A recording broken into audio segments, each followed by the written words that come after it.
Moscas y arañas. Caminaban en fila. La entrada del sendero era una suerte de arco que llevaba a un túnel lóbrego formado por dos árboles inclinados, demasiado viejos y ahogados por la hiedra y los líquenes colgantes para tener más que unas pocas hojas ennegrecidas. El sendero mismo era estrecho y serpenteaba por entre los troncos. Pronto, la luz de la entrada fue un pequeño agujero brillante allá atrás, y en el silencio profundo los pies parecían golpear pesadamente, mientras todos los árboles se doblaban sobre ellos y escuchaban. Cuando se acostumbraron a la oscuridad, pudieron ver un poco a los lados, a una trémula luz de color verde oscuro. En ocasiones, un rayo de sol que alcanzaba a deslizarse por una abertura entre las hojas de allá arriba y escapar a los enmarañados arbustos y ramas entretejidas de abajo, caía tenue y brillante ante ellos, pero esto ocurría raras veces y cesó pronto. Había ardillas negras en el bosque. Los ojos penetrantes e inquisitivos de Bilbo empezaron a vislumbrarlas fugazmente mientras cruzaban rápidas el sendero y se escabullían escondiéndose detrás de los árboles.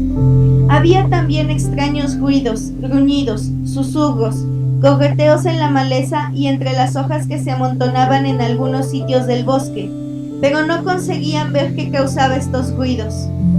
Entre las cosas visibles, lo más horrible eran las telarañas, espesas telarañas oscuras, con hilos extraordinariamente gruesos, tendidas casi siempre de árbol a árbol o enmarañadas en las ramas más bajas a los lados.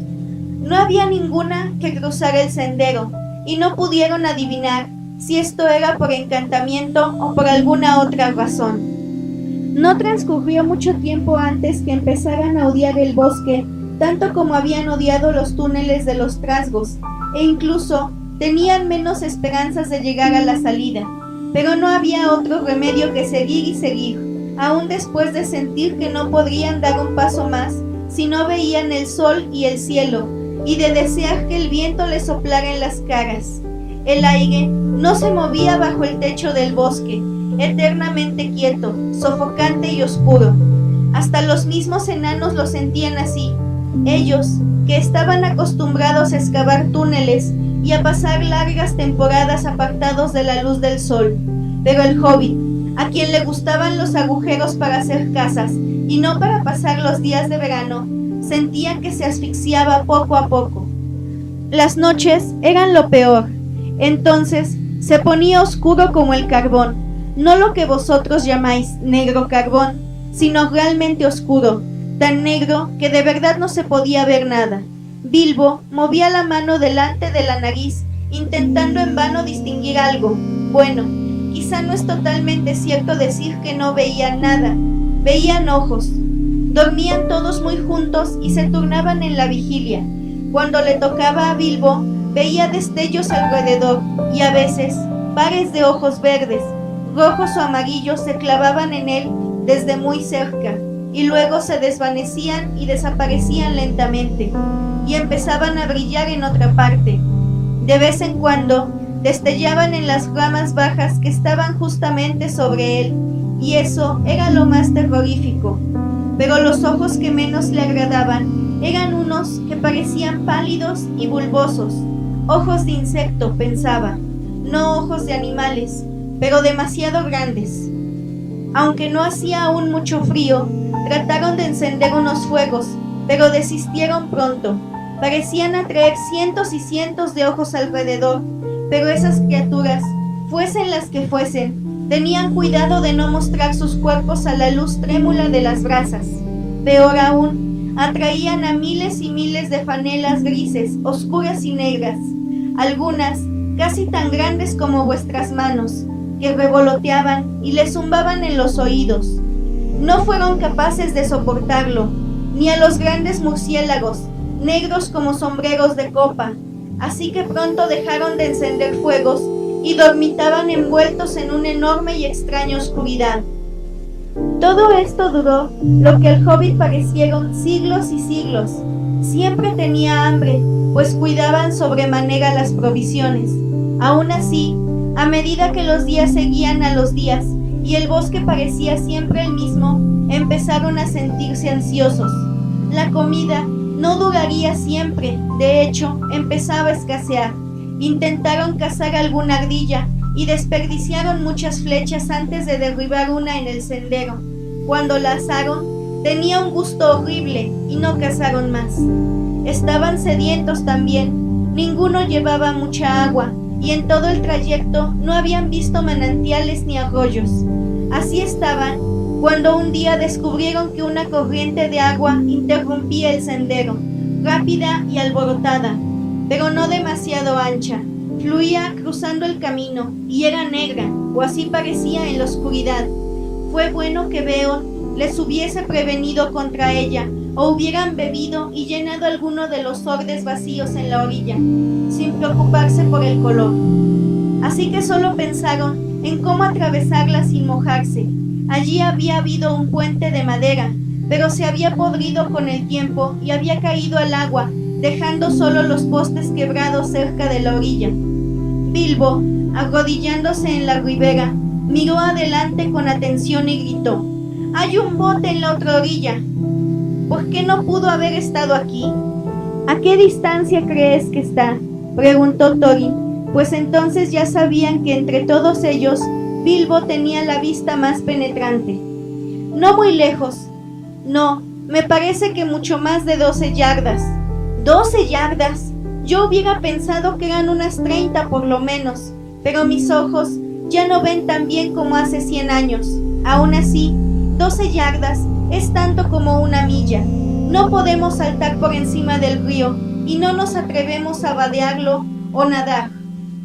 ¿Alguno de vosotros puede lanzar una cuerda? ¿Y de qué serviría? Seguro que el bote está atado, aun contando con que pudiéramos engancharlo, cosa que dudo». «No creo que esté atado», dijo Bilbo, «aunque naturalmente, con esta luz, no puedo estar seguro, pero me parece como si solo estuviese varado en la orilla, que es bastante baja ahí, donde el sendero se mete en el río. Dori es el más fuerte, pero Fili es el más joven y tiene mejor vista», dijo Thorin. «Ven acá, Fili, y mira si puedes ver el bote del que habla el señor Bolsón». Fili creyó verlo, así que luego de mirar un largo rato para tener una idea de la dirección, los otros le trajeron una cuerda. Llevaban muchas con ellos, y en el extremo de la más larga ataron uno de los ganchos de hierro que usaban para sujetar las mochilas a las correas de los hombros. Fili lo tomó, lo balanceó un momento y lo arrojó por encima de la corriente. Cayó salpicando en el agua. «No lo bastante lejos», dijo Bilbo, que observaba la otra orilla. «Un par de pies más y hubieras alcanzado el bote. Inténtalo otra vez. No creo que el encantamiento sea tan poderoso para hacerte daño si tocas un trozo de cuerda mojada». Recogieron el gancho y Fili lo alzó en el aire, aunque dudando aún. Esta vez tiró con más fuerza. «Calma», dijo Bilbo. «Lo has metido entre los árboles del otro lado.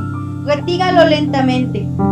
Fili retiró la cuerda poco a poco y un momento después Bilbo dijo: «¡Cuidado! Ahora está sobre el bote. Esperemos que el hierro se enganche». Y se enganchó. La cuerda se puso tensa y Fili tiró en vano. Kili fue en su ayuda y después Oin y Gloin tiraron y de pronto cayeron todos de espaldas. Bilbo, que estaba atento, alcanzó a tomar la cuerda y con un trozo de palo retuvo el pequeño bote negro que se acercaba arrastrado por la corriente. «¡Socorro!», gritó, y Balin aferró el bote antes de que éste se deslizase aguas abajo. «Estaba atado después de todo», dijo, mirando la amarra rota que aún colgaba del bote. «Fue un buen tirón, muchachos, y suerte que nuestra cuerda era la más resistente». «¿Quién cruzará primero?», preguntó Bilbo. «Yo», dijo Thorin, «y tú vendrás conmigo, y Fili y Balin. No cabemos más en el bote. Luego, Kili, Oin, Gloin y Dori. Seguirán Ori y Nori, Bifur y Bofur. Y por último, Dwalin y Bombur». «Soy siempre el último y no me gusta», dijo Bombur, Hoy le toca a otro. No tendrías que estar tan gordo. Tal como eres, tienes que cruzar el último y con la carga más ligera. No empieces a quejarte de las órdenes o lo pasarás mal. No hay remos. ¿Cómo impulsaremos el bote hasta la otra orilla?, preguntó Bilbo. Dadme otro trozo de cuerda y otro gancho, dijo Fili, y cuando se los trajeron, arrojó el gancho hacia la oscuridad tan alto como pudo. Como no cayó, supusieron que había enganchado en las ramas. Ahora subid, dijo Fili, que uno de vosotros tire de la cuerda sujeta al árbol, otro tendrá que sujetar el gancho que utilizamos al principio, y cuando estemos seguros en la otra orilla, puede engancharlo y traer el bote de vuelta. De este modo, pronto estuvieron todos a salvo en la orilla opuesta, al borde del arroyo encantado. Dwalin acababa de salir a prisa, con la cuerda enrollada en el brazo, y Bombur, refunfuñando aún, se aprestaba a seguirlo, cuando algo malo ocurrió. Sendero adelante, hubo un ruido como de pezuñas raudas. De repente, de la lobreguez, salió un ciervo volador, cargó sobre los enanos y los derribó, y enseguida se encogió para saltar. Pasó por encima del agua con un poderoso brinco, pero no llegó indemne a la orilla. Thorin había sido el único que aún se mantenía en pie y alerta. Tan pronto como llegaron a tierra, había preparado el arco y había puesto una flecha por si de pronto aparecía el guardián del bote. Disparó rápido contra la bestia, que se derrumbó al llegar a la otra orilla. Las sombras la devoraron, pero oyeron un sonido entrecortado de pezuñas que al fin se extinguió. Antes de que pudieran alabar este tiro certero, un horrible gemido de Bilbo hizo que todos olvidaran la carne de venado. «¡Bombur ha caído! ¡Bombur se ahoga!», gritó. No era más que la verdad. Bombur solo tenía un pie en tierra cuando el ciervo se adelantó y saltó sobre él. Había tropezado, impulsando el bote hacia atrás y perdiendo el equilibrio, y las manos le resbalaron por las raíces limosas de la orilla, mientras el bote desaparecía girando lentamente. Aún alcanzaron a ver el capuchón de Bombur sobre el agua cuando llegaron corriendo a la orilla. Le echaron rápidamente una cuerda con un gancho. La mano de Bombur aferró la cuerda y los otros tiraron. Por supuesto, el enano estaba empapado de pies a cabeza, pero eso no era lo peor. Cuando lo depositaron en tierra seca, ya estaba profundamente dormido. La mano, tan apretada a la cuerda que no la pudieron soltar, y profundamente dormido quedó, a pesar de todo lo que le hicieron. Aún estaban de pie y mirándolo, maldiciendo el desgraciado incidente y la torpeza de Bombur, lamentando la pérdida del bote que les impedía volver y buscar el ciervo, cuando advirtieron un débil sonido, como de trompetas y de perros que ladrasen lejos en el bosque. Todos se quedaron en silencio, y cuando se sentaron, les pareció que oían el estrépito de una gran cacería al norte del sendero, aunque no vieron nada. Estuvieron sentados durante largo rato, no atreviéndose a moverse. Bombur seguía durmiendo con una sonrisa en la cara redonda, como si todos aquellos problemas ya no le preocuparan. De repente, sendero adelante, aparecieron unos ciervos blancos, un cervato y unas ciervas, tan nibios como oscuro había sido el ciervo anterior. Refulgían en las sombras. Antes de que Thorin pudiera decir nada, 3 de los enanos se habían puesto en pie de un brinco y habían disparado las flechas. Ninguna pareció dar en el blanco. Los ciervos se volvieron y desaparecieron entre los árboles, tan en silencio como habían venido, y los enanos dispararon en vano otras flechas. «¡Deteneos! ¡Deteneos!», gritó Thorin, pero demasiado tarde. Los excitados enanos habían desperdiciado las últimas flechas, y ahora los arcos que Beorn les había dado eran inútiles. Esa noche fueron una triste partida, y esta tristeza pesó aún más sobre ellos en los días siguientes. Habían cruzado el arroyo encantado, pero más allá, el sendero parecía serpear igual que antes, y en el bosque no advirtieron cambio alguno. Si solo hubiesen sabido un poco más de él, y hubiesen considerado el significado de la cacería y del ciervo blanco que se les había aparecido en el camino, hubieran podido reconocer que iban al fin hacia el linde este, y que si hubiesen conservado el valor y las esperanzas, pronto habrían llegado a sitios donde la luz del sol brillaba de nuevo y los árboles eran más ralos. Pero no lo sabían, y estaban cargados con el pesado cuerpo de Bombur, al que transportaban como mejor podían, turnándose de 4 en 4 en la fatigosa tarea, mientras los demás se repartían los bultos. Si estos no se hubieran aligerado en las últimas jornadas, nunca lo hubieran conseguido, pero el sonriente y soñador Bombur era un pobre sustituto de las mochilas cargadas de comida, pesasen lo que pesasen. Pocos días más, y no les quedó prácticamente nada que comer o beber. Nada apetitoso parecía crecer en el bosque, solo hongos y hierbas de hojas pálidas y olor desagradable. 4 días después del arroyo encantado, llegaron a un sitio del bosque poblado de hayas. En un primer momento les alegró el cambio, pues aquí no crecían malezas y las sombras no eran tan profundas. Había una luz verdosa a ambos lados del sendero, pero el resplandor solo revelaba unas hileras interminables de troncos rectos y grises, como pilares de un vasto salón crepuscular. Había un soplo de aire y se oía un viento, pero el sonido era triste. Unas hojas secas cayeron recordándoles que fuera llegaba el otoño.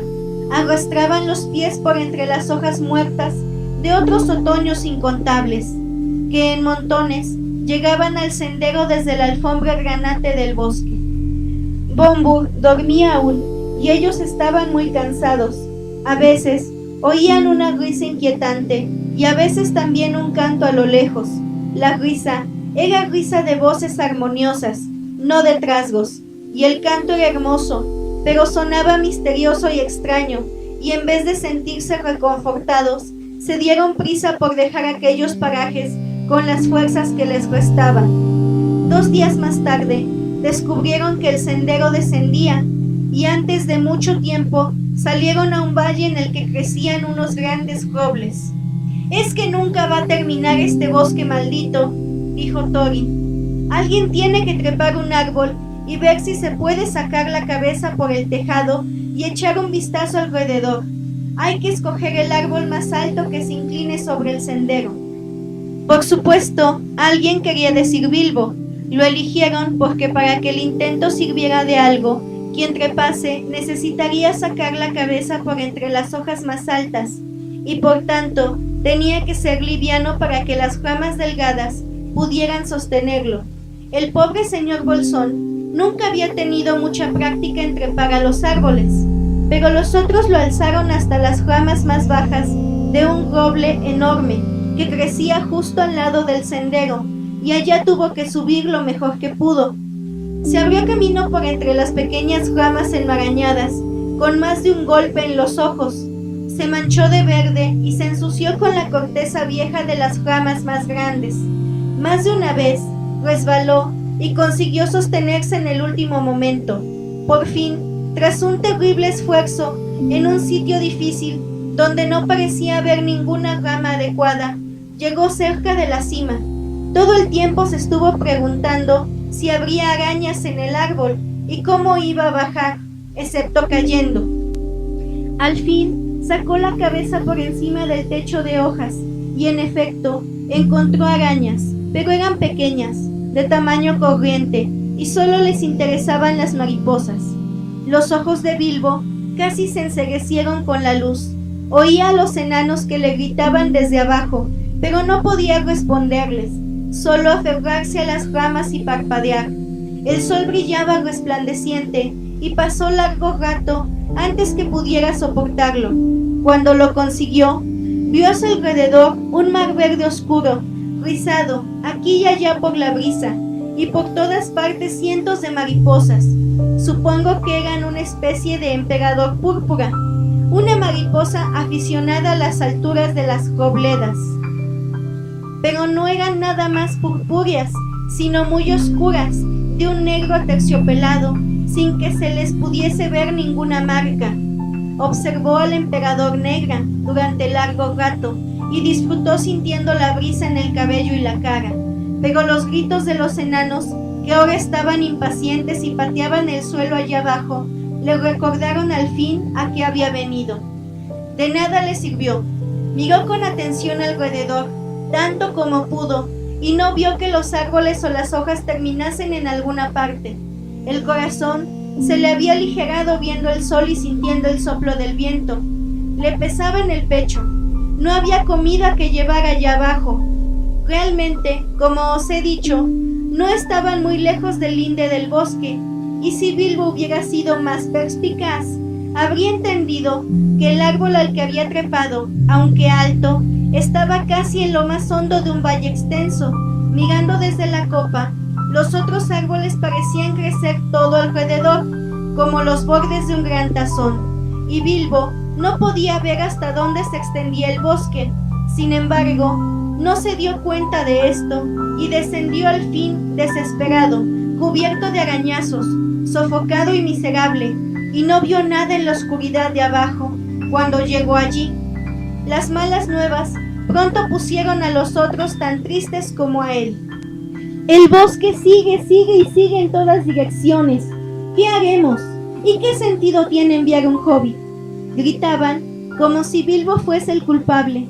Les importaban un rábano las mariposas, y cuando les habló de la hermosa brisa, se enfadaron aún más, pues eran demasiado pesados para trepar y sentirla.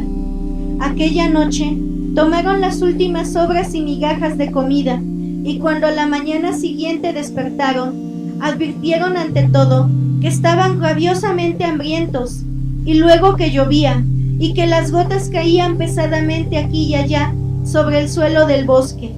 Eso solo les recordó que también estaban muertos de sed, y que la lluvia no los aliviaba. No se puede apagar una sed terrible solo quedándote al pie de unos robles gigantescos, esperando a que una gota ocasional te caiga en la lengua. La única pizca de consuelo llegó inesperadamente de Bombur. Bombur despertó de súbito y se sentó rascándose la cabeza. No había modo de que pudiera entender dónde estaba ni por qué tenía tanta hambre. Había olvidado todo lo que ocurriera desde el principio del viaje. Aquella mañana de mayo hacía tanto tiempo. Lo último que recordaba era la tertulia en la casa del hobbit, y fue difícil convencerlo de la verdad de las muchas aventuras que habían tenido desde entonces. Cuando oyó que no había nada de comer, se sentó y se echó a llorar. Se sentía muy débil y le temblaban las piernas. ¿Por qué habré despertado?, sollozaba. Tenía unos sueños tan maravillosos. Soñé que caminaba por un bosque bastante parecido a este, alumbrado solo por antorchas en los árboles, lámparas que se balanceaban en las ramas y hogueras en el suelo, y se celebraba una gran fiesta que no terminaría nunca. Un rey del bosque estaba allí, coronado de hojas, y se oían alegres canciones, y no podría contar o describir todo lo que había para comer y beber. «Y no tienes por qué intentarlo», dijo Thorin. «En verdad, si no puedes hablar de otra cosa, mejor te callas. Ya estamos bastante molestos contigo por lo que pasó. Si no hubieras despertado, te habríamos dejado en el bosque con tus sueños idiotas. No es ninguna broma andar cargando contigo, ni aun después de semanas de escasez». No podían hacer otra cosa que apretarse los cinturones sobre los estómagos vacíos, cargar con los sacos y mochilas también vacíos, y marchar sin descanso camino adelante, sin muchas esperanzas de llegar al final antes de caer y morir de inanición. Esto fue lo que hicieron todo ese día, avanzando cansada y lentamente, mientras Bombur seguía quejándose de que las piernas no podían sostenerlo y que quería echarse y dormir. «No, no lo harás», decían, «que tus piernas cumplan la parte que les toca. Nosotros ya te hemos cargado bastante tiempo». A pesar de todo, Bombur se negó de pronto a dar un paso más y se dejó caer en el suelo. «Seguid si es vuestro deber», dijo. «Yo me echaré aquí a dormir y a soñar con comida, ya que no puedo tenerla de otro modo. Espero no despertar nunca más». En ese momento, Balin, que iba un poco más adelante, gritó: «¿Qué es eso? Creí ver un destello de luz entre los árboles». Todos miraron, y parecía que allá, a lo lejos, se veía un parpadeo rojizo en la oscuridad, y después otro, y otro a su lado. Hasta Bombur mismo se puso de pie, y luego todos caminaron deprisa, sin detenerse a pensar si las luces serían de ogros o de trasgos. La luz brillaba delante de ellos y a la izquierda, y al fin fue evidente que unas antorchas y hogueras ardían bajo los árboles, pero a buena distancia del sendero. «Parece como si mis sueños se hiciesen realidad», dijo Bombur desde atrás con voz entrecortada, y quiso correr directamente bosque adentro hacia las luces. Pero los otros recordaban demasiado bien las advertencias de Beorn y el mago. «Un banquete no servirá de nada si no salimos vivos», dijo Thorin. «Pero de cualquier modo, sin un banquete, no seguiremos vivos mucho tiempo», dijo Bombur, y Bilbo asintió de todo corazón. Lo discutieron largo rato, del derecho y del revés, hasta que por fin convinieron en mandar un par de espías para que se acercaran arrastrándose a las luces y averiguaran más sobre ellas. Pero luego, cuando se preguntaron a quién enviarían, no pudieron ponerse de acuerdo. Nadie parecía tener ganas de extraviar sino encontrar más a sus amigos. Por último, y a pesar de las advertencias, el hambre los decidió, ya que Bombur continuó describiendo todas las buenas cosas que estaban comiendo en el banquete del bosque, de acuerdo con lo que él había soñado, de modo que dejaron la senda y juntos se precipitaron bosque adentro. Luego de mucho arrastrarse y gatear, miraron escondidos detrás de unos troncos y vieron un claro con algunos árboles caídos y un terreno llano. Había mucha gente allí, de aspecto élfico, vestidos todos de castaño y verde y sentados en círculo sobre cepos de árboles talados. Una hoguera ardía en el centro y había antorchas encendidas sujetas a los árboles de alrededor, pero la visión más espléndida era la gente que comía, bebía y reía alborozada. El olor de las carnes asadas era tan atractivo que sin consultarse entre ellos, todos se pusieron de pie y corrieron hacia el círculo con la única idea de pedir un poco de comida. Tan pronto como el primero dio un paso dentro del claro, todas las luces se apagaron como por arte de magia. Alguien pisoteó la hoguera que desapareció en cohetes de chispas rutilantes. Estaban perdidos ahora en la oscuridad más negra, y ni siquiera consiguieron agruparse, al menos durante un buen rato. Por fin, luego de haber corrido frenéticamente a ciegas, golpeando con estrépito los árboles, tropezando en los troncos caídos, gritando y llamando hasta haber despertado sin duda a todo el bosque en millas a la redonda, consiguieron juntarse en montón y se contaron unos a otros. Por supuesto, en ese entonces, habían olvidado por completo en qué dirección quedaba el sendero y estaban irreversiblemente extraviados, por lo menos hasta la mañana. No podían hacer otra cosa que instalarse para pasar la noche allí donde estaban. Ni siquiera se atrevieron a buscar en el suelo unos restos de comida, por temor a separarse otra vez.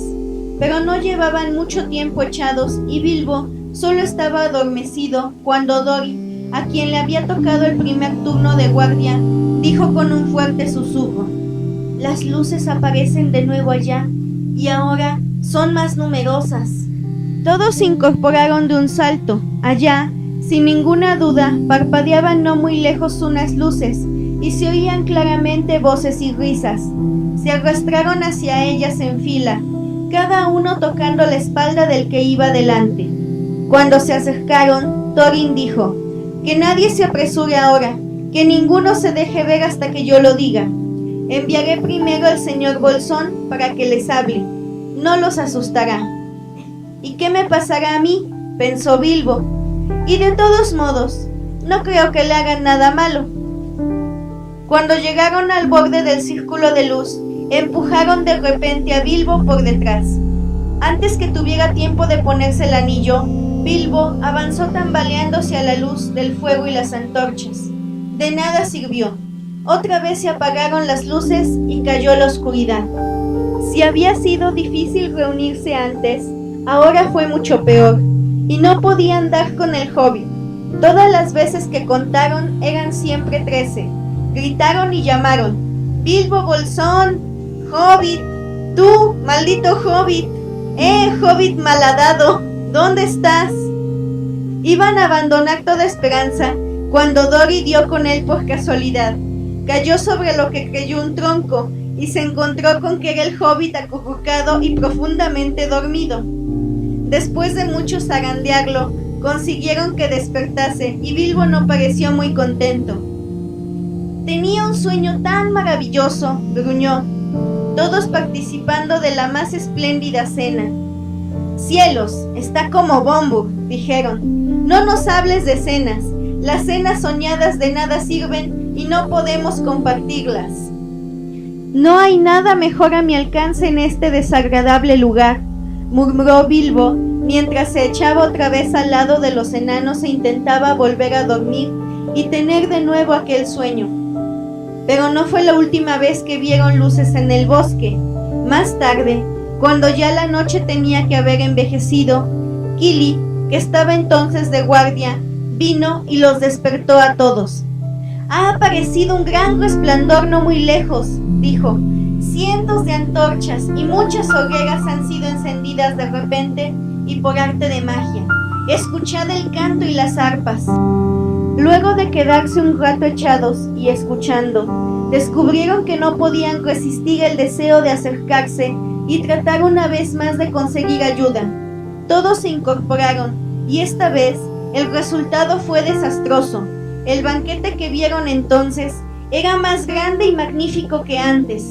A la cabecera de una larga hilera de comensales estaba sentado un rey del bosque, con una corona de hojas sobre los cabellos dorados, muy parecido a la figura que Bombur había visto en sueños. La gente élfica se pasaba cuencos de mano en mano por encima de las hogueras. Algunos tocaban el arpa y muchos estaban cantando. Las cabelleras resplandecían ceñidas con flores, gemas verdes y blancas destellaban en cinturones y collares, y las caras y las canciones eran de regocijo. Altas, claras y hermosas sonaban las canciones, y fuera salió Thorin, apareciendo entre ellos. Un silencio mortal cayó a mitad de una frase. Todas las luces se extinguieron, las hogueras se transformaron en humaredas negras, brasas y cenizas cayeron sobre los ojos de los enanos, y en el bosque se oyeron otra vez clamores y gritos. Bilbo se encontró corriendo en círculos, así lo creía, y llamando. Dori, Nori, Ori, Oin, Gloin, Fili, Kili, Bombur, Bifur, Balin, Dwalin, Thorin escudo de roble, mientras gentes que ni podía ver ni sentir hacían lo mismo alrededor, lanzando algún ocasional ¡Bilbo! Pero los gritos de los otros fueron haciéndose más lejanos y débiles, y aunque al cabo de un rato le pareció que se habían transformado en aullidos y distantes llamadas de socorro, todos los sonidos murieron al fin, y Bilbo se quedó solo en una oscuridad y un silencio completos. Aquel fue uno de los momentos más tristes de la vida de Bilbo, pero pronto decidió que era inútil intentar nada hasta que el día trajese alguna luz, y que de nada serviría andar a ciegas cansándose, sin esperanzas de desayuno que lo reviviese. Así que se sentó con la espalda contra un árbol, y no por última vez se encontró pensando en el distante agujero hobbit y las hermosas despensas. Estaba sumido en pensamientos de pancetas, huevos, tostadas y mantequilla, cuando sintió que algo lo tocaba. Algo como una cuerda pegajosa y fuerte se le había pegado a la mano izquierda. Trató de moverse y descubrió que tenía las piernas ya sujetas por aquella misma especie de cuerda, y cuando trató de levantarse, cayó al suelo. Entonces, la gran araña, que había estado ocupada en atarlo mientras dormitaba, apareció por detrás y se precipitó sobre él. Bilbo Solo veía los ojos de la criatura, pero podía sentir el contacto de las patas peludas, mientras la araña trataba de paralizarlo con vueltas y más vueltas de aquel hilo abominable. Fue una suerte que volviese en sí a tiempo. Pronto no hubiera podido moverse, pero antes de liberarse, tuvo que sostener una lucha desesperada. Rechazó a la criatura con las manos. Estaba intentando envenenarlo para mantenerlo quieto, como las arañas pequeñas hacen con las moscas, hasta que recordó la espada y la desenvainó.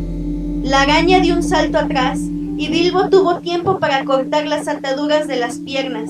Ahora le tocaba a él atacar. Era evidente que la araña no estaba acostumbrada a cosas que tuviesen a los lados tales aguijones, o hubiese escapado mucho más aprisa. Bilbo se precipitó sobre ella antes que desapareciese y blandiendo la espada, la golpeó en los ojos. Entonces, la araña enloqueció y saltó, y danzó y estiró las patas en horribles espasmos, hasta que dando otro golpe, Bilbo acabó con ella. Luego se dejó caer, y durante largo rato no recordó nada más. Cuando volvió en sí, vio alrededor la habitual luz gris y mortecina de los días del bosque. La araña yacía muerta a un lado y la espada estaba manchada de negro.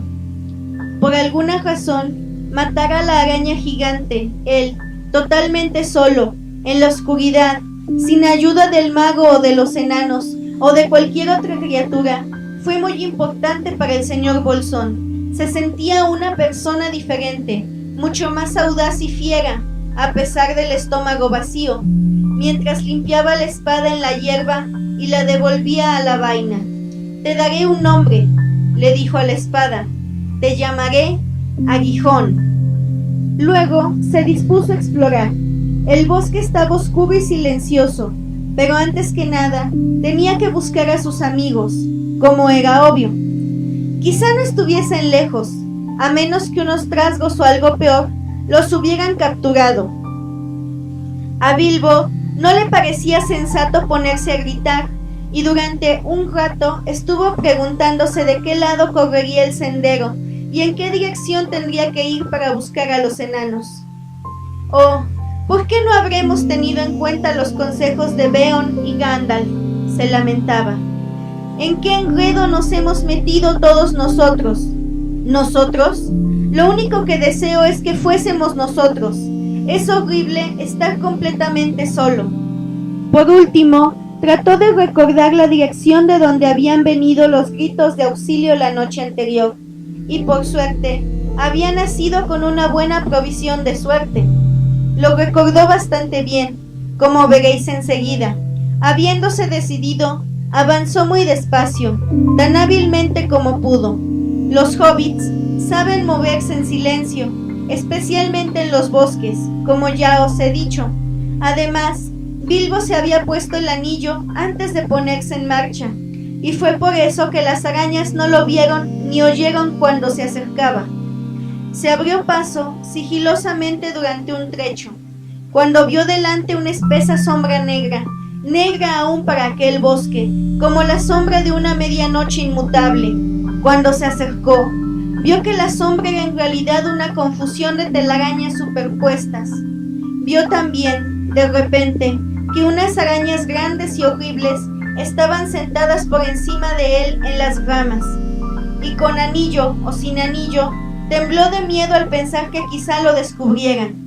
Se quedó detrás de un árbol, observó a un grupo de arañas durante un tiempo, y al fin comprendió que aquellas repugnantes criaturas se hablaban unas a otras en la quietud y el silencio del bosque.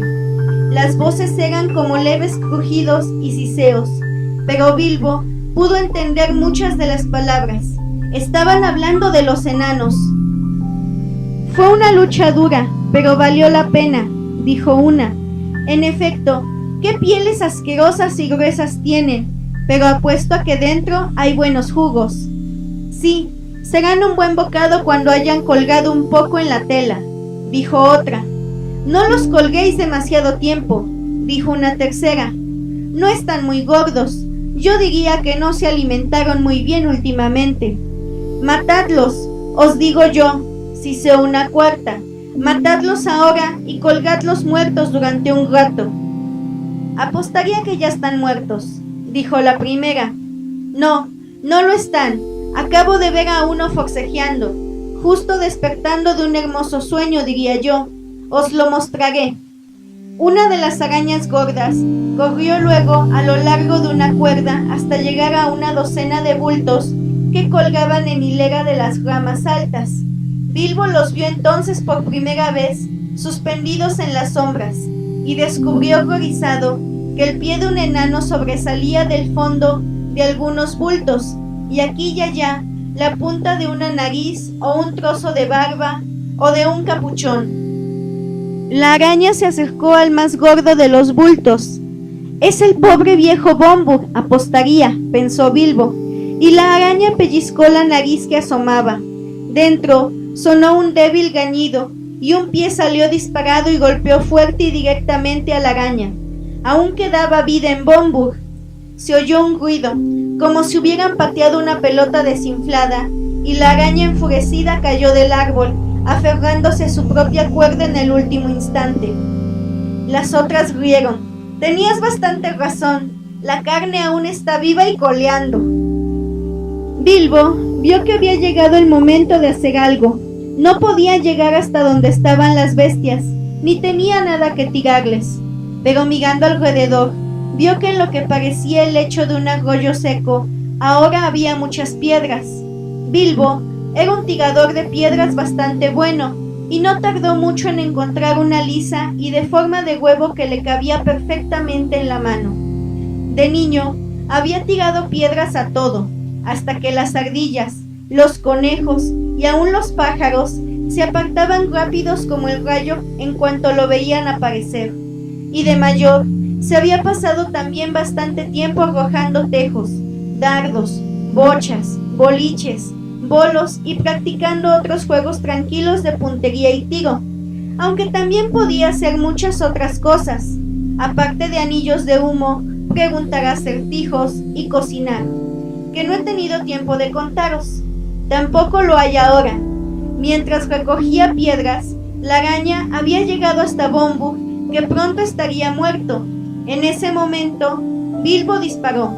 La piedra dio en la cabeza de la araña con un golpe seco, y la bestia se desprendió del árbol y cayó pesadamente al suelo con todas las patas encogidas.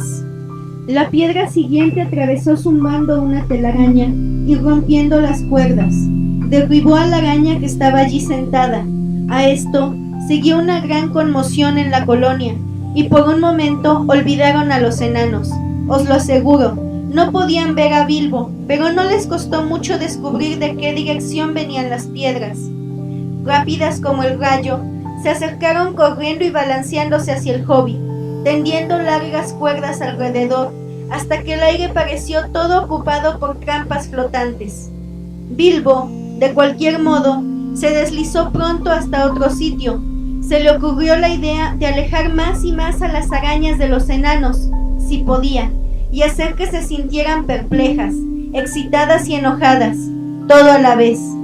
Cuando medio centenar de arañas llegó al lugar donde él había estado antes, les tiró unas cuantas piedras más, y también a las otras que habían quedado a retaguardia. Luego, danzando por entre los árboles, se puso a cantar una canción para enfurecerlas y atraerlas, y también para que lo oyeran los enanos. Esto fue lo que cantó: araña gorda y vieja que hilas en un árbol, araña gorda y vieja que no alcanzas a verme, venenosa, venenosa, ¿no pararás tu hilado y vendrás a buscarme? Vieja tonta, toda cuerpo grande, vieja tonta, no puedes espiarme, venenosa, venenosa, déjate caer, nunca me atraparás en los árboles. No muy buena quizá, pero no olvidéis que había tenido que componerle él mismo en el apuro de un difícil momento. De todos modos, tuvo el efecto que él había esperado. Mientras cantaba, tiró algunas piedras más y pateó el suelo. Prácticamente todas las arañas del lugar fueron tras él. Unas saltaban abajo, otras corrían por las ramas, pasando de árbol en árbol, o tendían nuevos hilos en sitios oscuros. Estaban terriblemente enojadas, aún olvidando las piedras, ninguna araña había sido llamada venenosa, y desde luego, tonta es para cualquiera un insulto inadmisible. Bilbo se escabulló a otro sitio, pero por entonces muchas de las arañas habían corrido a diferentes puntos del claro donde vivían, y estaban tejiendo telarañas entre los troncos de todos los árboles. Muy pronto, Bilbo estaría rodeado de una espesa barrera de cuerdas. Al menos, esa era la idea de las arañas. En medio de todos aquellos insectos que cazaban y tejían, Bilbo hizo de tripas corazón y cantó otra vez. La lof perezosa y la loca Cob tejen telas para cazarme. Más dulce soy que muchas carnes, pero no pueden encontrarme. Aquí estoy yo, mosca traviesa, y ahí vosotras, gordas y hurañas. Jamás podréis atraparme en vuestras locas telarañas. Con eso se volvió y descubrió que el último espacio entre dos grandes árboles había sido cerrado con una telaraña, pero por fortuna no una verdadera telaraña, sino grandes hebras de cuerdas de doble ancho, tendidas rápidamente de acá para allá, de tronco a tronco. Desenvainó la pequeña espada, hizo pedazos las hebras y se fue cantando. Las arañas vieron la espada, aunque no creo que supieran lo que era, y todas se pusieron a correr persiguiendo al hobbit, por el suelo y por las ramas, agitando las piernas peludas, chasqueando las pinzas, los ojos desorbitados, rabiosas, echando espuma. Lo siguieron bosque adentro, hasta que Bilbo no se atrevió a alejarse más. Luego se escabulló de vuelta, más callado que un ratón. Tenía un tiempo corto y precioso, lo sabía, antes que las arañas perdieran la paciencia y volviesen a los árboles, donde colgaban los enanos. Mientras tanto, tenía que rescatarlos. Lo más difícil era subir hasta la rama larga donde pendían los bultos. No me imagino cómo se las hubiese arreglado si por fortuna una araña no hubiera dejado un cabo colgando. Con ayuda de la cuerda, aunque se le pegaba a las manos y le lastimaba la piel, trepó, y allí arriba se encontró con una araña malvada, vieja, lenta y gruesa, que había quedado atrás y guardaba a los prisioneros, y que había estado entretenida pinchándolos, para averiguar cuál era el más jugoso. Había pensado comenzar el banquete mientras las otras estaban fuera, pero el señor Bolsón tenía prisa, y antes que la araña lo supiera, lo estaba sucediendo. Sintió el aguijón de la espada y rodó muerta cayendo de la rama. El siguiente trabajo de Bilbo era soltar un enano. ¿Cómo lo haría? Si cortaba la cuerda, el enano maltrecho caería golpeándose contra el suelo que estaba bien abajo, serpenteando rama adelante, lo que hizo que los pobres enanos se balancearan y danzaran como fruta madura. Llegó al primer bulto. Fili o Kili, se dijo viendo la punta de un capuchón azul que sobresalía de un extremo. Más posiblemente, Fili, pensó al descubrir la punta de una nariz larga que asomaba entre las cuerdas enmarañadas. Inclinándose, consiguió cortar la mayor parte de las cuerdas pegajosas y fuertes, y entonces, en efecto, con un puntapié y algunas sacudidas, apareció la mayor parte de Fili. Me temo que Bilbo se rió viendo cómo agitaba las piernas y brazos rígidos mientras danzaba con la cuerda de la telaraña en las axilas, como uno de esos juguetes divertidos que se menean en un alambre. De algún modo, Fili se encaramó en la rama, y ahí ayudó todo lo posible al hobbit, aunque se sentía mareado y enfermo a causa del veneno de las arañas, y por haber estado colgado la mayor parte de la noche y el día siguiente, envuelto y envuelto en cuerdas, solo con la nariz fuera para respirar. Tardó mucho tiempo en quitarse aquellas hebras bestiales de los ojos y las cejas, y en cuanto a la barba, tuvo que cortarse la mayor parte. Bien, Bilbo y Fili, juntos, alzaron primero a un enano y luego a otro, y cortaron las ataduras. Ninguno se encontraba mejor que Fili, y algunos bastante peor, pues apenas habían podido respirar. Ya veis, a veces las narices largas son útiles, y algunos parecían más envenenados. De este modo rescataron a Kili, Bifur, Bofur, Dori y Nori. El pobre y viejo Bombur estaba tan exhausto.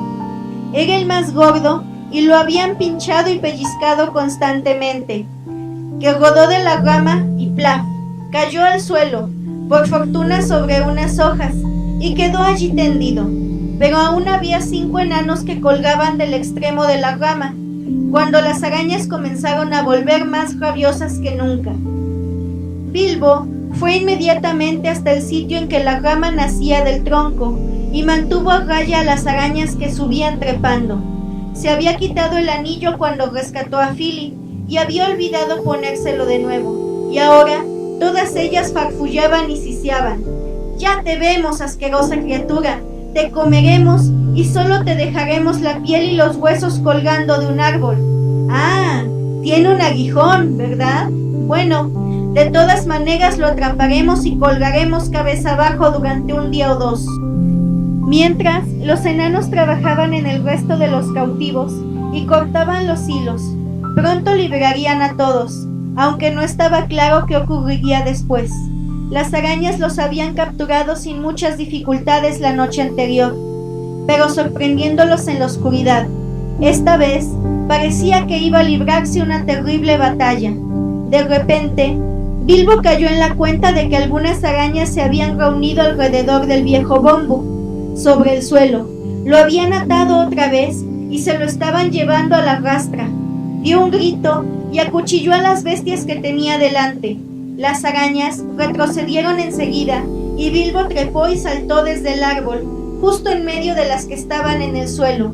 La pequeña espada era un tipo de aguijón que no conocía. ¿Cómo se movía de acá para allá? La hoja brillaba triunfante cuando traspasaba a las arañas. 6 de ellas murieron antes de que el resto huyese y dejase a Bombur en manos de Bilbo. «Bajad, bajad», gritó a los enanos que estaban en la rama.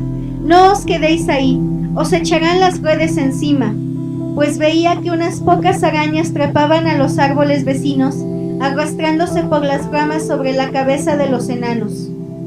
Los enanos bajaron gateando, o saltaron, o se dejaron caer los 11 en montón, la mayoría muy temblorosos y torpes de piernas. Allí se encontraron al fin los 12, contando al pobre Bombur, a quien sostenían por ambos lados el primo Bifur y el hermano Bofur. Y Bilbo se movía alrededor y blandía el aguijón, y cientos de arañas los miraban con ojos desorbitados, desde arriba, desde un lado, desde otro. La situación parecía bastante desesperada. Entonces comenzó la batalla. Algunos enanos tenían cuchillos, otros palos, y había piedras para todos. Y Bilbo blandía la daga élfica. Una y otra vez las arañas fueron rechazadas, y muchas murieron. Pero esto no podía prolongarse. Bilbo estaba casi exhausto. Solo 4 de los enanos se mantenían aún en pie, y pronto las arañas caían sobre ellos como sobre moscas cansadas. Ya tejían de nuevo alrededor, de árbol en árbol. Bilbo al fin no pudo pensar en otro plan que comunicar a los enanos el secreto del anillo. Lo lamentaba bastante, pero no había otro remedio. «Voy a desaparecer», dijo. «Alejaré a las arañas de aquí si puedo. Vosotros tenéis que manteneros juntos y escapar en la dirección opuesta. Por allí a la izquierda, quizá, se podría llegar al sitio donde vimos por última vez el fuego de los elfos». Tardaron en entender, pues las cabezas les daban vueltas en medio de la confusión de gritos y palos y piedras que golpeaban. Pero al fin, Bilbo sintió que no podía esperar más. Las arañas estaban cerrando el círculo. De súbito, se deslizó el anillo en el dedo y desapareció dejando estupefactos a los enanos. Pronto se oyeron gritos. «¡Perezosa Lob! ¡Venenosa!» entre los árboles de la derecha. Esto enfureció a muchas de las arañas. Dejaron de acercarse a los enanos y unas cuantas se volvieron hacia la voz «venenosa». Las enojó tanto que perdieron el juicio. Entonces Balin, que había entendido el plan de Bilbo mejor que los demás, se lanzó al ataque. Los enanos se unieron en un pelotón y descargaron una lluvia de piedras. Corrieron hacia la izquierda y atravesaron el círculo. Lejos, detrás de ellos, los cantos y gritos cesaron de pronto. Esperando contra toda esperanza que no hubiesen capturado a Bilbo, los enanos siguieron adelante. No obstante, deprisa, sin embargo, se sentían enfermos y débiles y arrastraban las piernas y cojeaban, perseguidos por arañas que les pisaban los talones. Una y otra vez tenían que volverse y enfrentar a las criaturas que estaban casi encima de ellos, y algunas de las arañas corrían por los árboles y dejaban caer unos largos hilos pegajosos.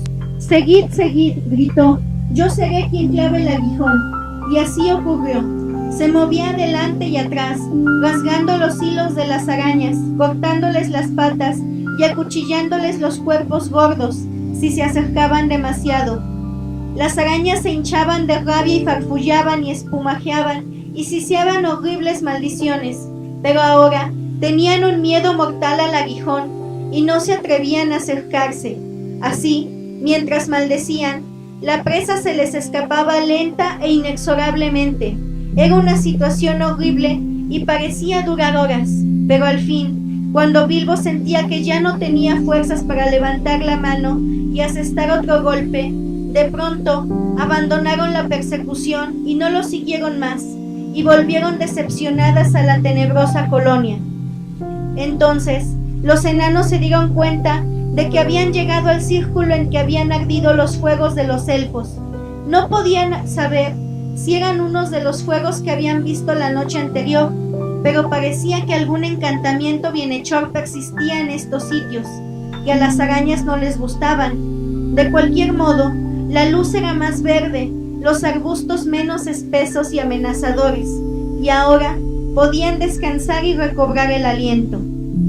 Allí se quedaron un rato, resollando y jadeando, pero muy pronto los enanos empezaron a hacer preguntas. Querían que Bilbo les explicase bien el asunto de las desapariciones. Tanto les interesó la historia del anillo que por un momento olvidaron sus propios problemas. Balin, en particular, insistió en oír otra vez la historia de Gollum, con acertijos y todo lo demás, y con el anillo en el lugar que correspondía.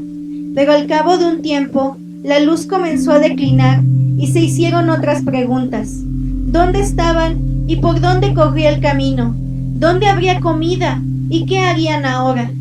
Estas preguntas fueron hechas una y otra vez y esperaban que el pequeño Bilbo conociese las respuestas.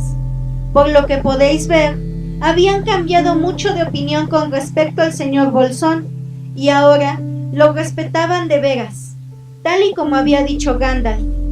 Ya no refunfuñaban y esperaban realmente que a Bilbo se le ocurriera algún plan maravilloso. Sabían demasiado bien que si no hubiese sido por el Hobbit, todos estarían ya muertos, y se lo agradecieron muchas veces. Algunos de ellos incluso se pusieron en pie y los saludaron inclinándose hasta el suelo, aunque el esfuerzo los hizo caer, y durante un rato no pudieron incorporarse.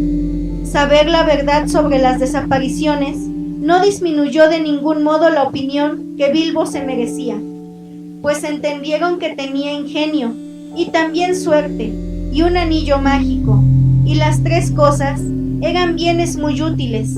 En verdad lo elogiaron tanto que Bilbo llegó a sentir que había algo de aventurero audaz en él. Al fin y al cabo, aunque se hubiese sentido aún mucho más audaz si hubiera tenido algo que comer. Pero no había nada, nada de nada, y ninguno estaba en disposición de ir a buscar algo o encontrar el sendero perdido. El sendero perdido. En la fatigada cabeza de Bilbo no había otra cosa. Se sentó y clavó los ojos en los árboles que se sucedían en interminables hileras, y al cabo de un rato todos callaron otra vez. Todos, excepto Balin. Mucho tiempo después que los otros hubieran dejado de hablar y cuando ya habían cerrado los ojos, Balin seguía aún murmurando y riendo entre dientes. Gollum, caramba, así fue como se escabulló delante de mí, ¿no? Ahora me lo explico, arrastrándose en silencio nada más. ¿No, señor Bolsón? Los botones, todos sobre el umbral. El bueno de Bilbo. Bilbo, Bilbo. y entonces se quedó dormido y durante un largo rato no se oyó nada. De pronto, Dwalin abrió un ojo y miró alrededor. ¿Dónde está Thorin?, preguntó. Fue un golpe terrible. Desde luego, solo eran 13, 12 enanos y el hobbit. ¿Dónde pues estaba Thorin?, se preguntaron. ¿Qué desgracia habría caído sobre él? ¿Un encantamiento o quizá unos monstruos oscuros? Y todos se estremecieron mientras yacían perdidos allí en el bosque. Y así, cuando la tarde se hizo noche negra, cayeron uno tras otro en un sueño incómodo de horribles pesadillas. Y ahí tenemos que dejarlos por ahora, demasiado enfermos y débiles como para ponerse a vigilar o turnarse como centinelas. Thorin había sido capturado mucho antes que ellos. ¿Recordáis que Bilbo cayó dormido como un tronco cuando entró en el círculo de luz? La vez siguiente fue Thorin quien dio un paso adelante, y cuando la luz desapareció, cayó al suelo como una piedra encantada. Las voces de los enanos perdidos en la noche, los gritos cuando las arañas se precipitaron sobre ellos y los ataron, y todos los ruidos de la batalla del día siguiente habían pasado inadvertidos para Thorin. Luego, los elfos del bosque se le echaron encima y lo ataron y se lo llevaron. Por supuesto, las gentes de los banquetes eran elfos del bosque. Los elfos no son malos, pero desconfían de los desconocidos. Esto puede ser un defecto. Aunque dominaban la magia, andaban siempre con cuidado aún en aquellos días. Distintos de los altos elfos del poniente, eran más peligrosos y menos cautos, pues muchos de ellos, así como los parientes dispersos de las colinas y montañas, descendían de las tribus antiguas que nunca habían ido a la tierra occidental de las hadas. Allí, los elfos de la luz, los elfos del abismo y los elfos del mar vivieron durante siglos y se hicieron más justos, prudentes y sabios, y desarrollaron artes mágicas y la habilidad de crear objetos hermosos y maravillosos, antes que algunos volvieran al ancho mundo. En el ancho mundo, los elfos del bosque disfrutaban de los crepúsculos del sol y la luna, pero preferían las estrellas, e iban de un lado a otro por los bosques enormes que crecían en tierras ahora perdidas. Habitaban la mayor parte del tiempo en los límites de las florestas, de donde salían a veces para cazar o cabalgar y correr por los espacios abiertos a la luz de la luna o de los astros. Y luego de la llegada de los hombres, se aficionaron más y más al crepúsculo y a la noche. Sin embargo, eran y siguen siendo elfos, y eso significa buena gente. Era una gran cueva, algunas millas dentro del bosque negro, en el lado este. Vivía en ese tiempo el más grande rey de los elfos. Por delante de unas puertas de piedra, corría un río que venía de las cimas de los bosques y desembocaba dentro y fuera de los pantanos, al pie de las altas tierras boscosas. Esta gran cueva, en la que se abría a un lado y a otro otras cuevas más reducidas, se hundía mucho bajo la tierra y tenía numerosos pasadizos y amplios salones, pero era más luminosa y saludable que cualquier morada de trasgos, y no tan profunda ni tan peligrosa. De hecho, los súbditos del rey vivían y cazaban en su mayor parte en los bosques abiertos y tenían casas o cabañas en el suelo o sobre las ramas. Las hayas eran sus árboles favoritos. La cueva del rey era el palacio, un sitio seguro para guardar los tesoros y una fortaleza contra el enemigo. Era también la mazmorra de los prisioneros, así que a la cueva arrastraron a Thorin, no con excesiva gentileza, pues no querían a los enanos y pensaban que Thorin era un enemigo. En otros tiempos habían librado guerras con algunos enanos, a quienes acusaban de haberles robado un tesoro. Sería al menos justo decir que los enanos dijeron otra versión y explicaban que solo habían tomado lo que era de ellos, pues el rey elfo les había encargado que le tallasen la plata y el oro en bruto, y más tarde había rehusado pagarles. Si el rey elfo tenía una debilidad, era esa, los tesoros, en especial la plata y las gemas blancas, y aunque guardaba muchas riquezas, siempre quería más, pensando que aún no eran tantas como las de los otros señores elfos de antaño. La gente élfica nunca cavaba túneles, ni trabajaba los metales o las joyas, ni tampoco se preocupaba mucho por comerciar o cultivar la tierra. Todo esto era bien conocido por los enanos, aunque la familia de Thorin no había tenido nada que ver con la disputa de la que hablamos antes. En consecuencia, Thorin se enojó por el trato que había recibido cuando le quitaron el hechizo y recobró el conocimiento, y estaba decidido también a que no le arrancasen ni una palabra sobre oro o joyas. El rey miró severamente a Thorin cuando lo llevaron al palacio y le hizo muchas preguntas, pero Thorin solo dijo que se estaba muriendo de hambre. ¿Por qué tú y los tuyos intentasteis atacarnos 3 veces durante la fiesta?, preguntó el rey. Nosotros no los atacamos, respondió Thorin. Nos acercamos a pedir porque nos moríamos de hambre. ¿Dónde están tus amigos y qué hacen ahora? No lo sé, pero supongo que muriéndose de hambre en el bosque. ¿Qué hacíais en el bosque? Buscábamos comida y bebida, pues nos moríamos de hambre. Pero, en definitiva, ¿qué asunto os trajo al bosque?, preguntó el rey, enojado. Thorin cerró entonces la boca y no dijo nada más. Muy bien, exclamó el rey, que se lo lleven y lo pongan a buen recaudo hasta que tenga ganas de decir la verdad, aunque tarde 100 años.